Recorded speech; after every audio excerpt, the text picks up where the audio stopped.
Before them spread out the relentless gloom of space. Before Captain Jack Harlo, who was staring at him, using the main viewport of the Salvage. Bits of space garbage striking the spaceship Prospector, glided by and radiated brilliantly far away.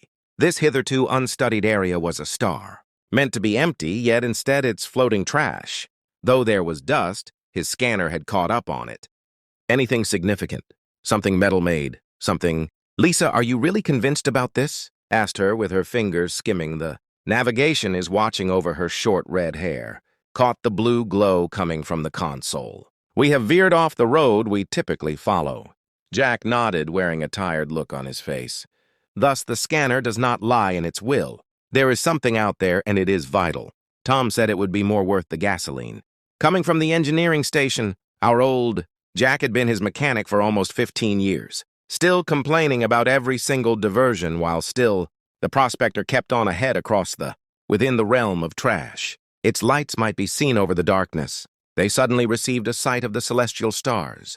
Lisa spoke softly as gliding silently over the water. Empty looked to be a massive black hole cruiser. The places of it with explosion traces made me uneasy.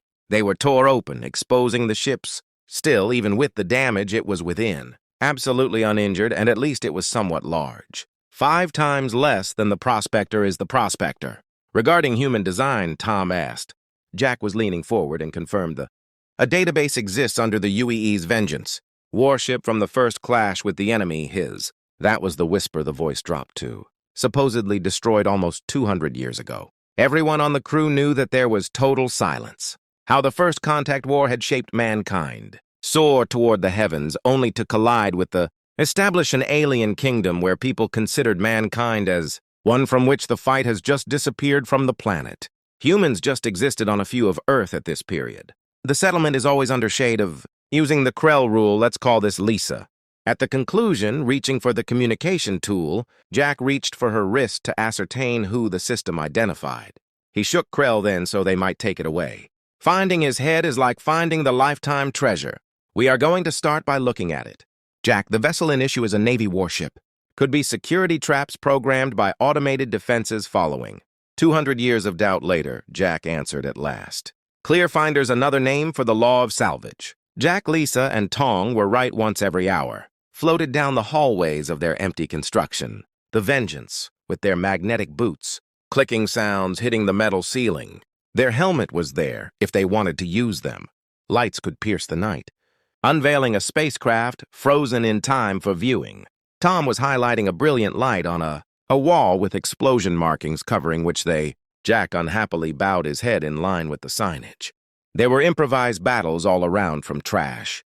The blank round casings for barriers and firearms. Darker stains he created which he tried to overlook. Lisa said something regarding the ship's massive scale, verifying on her scanner that the power levels are very little, but hang on. Something more. Active mostly in the center of the ship.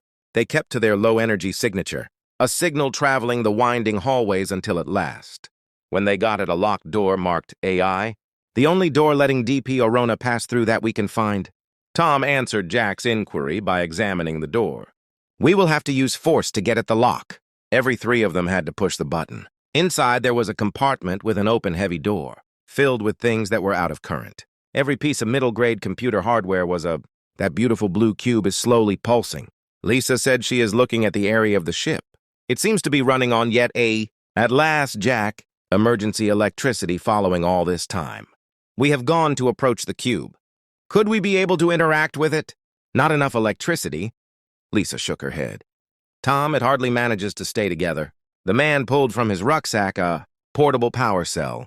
This could be of help for its... Grabbed his arm, Jack, gave this considerable thinking. Arming a military artificial intelligence unknown to us.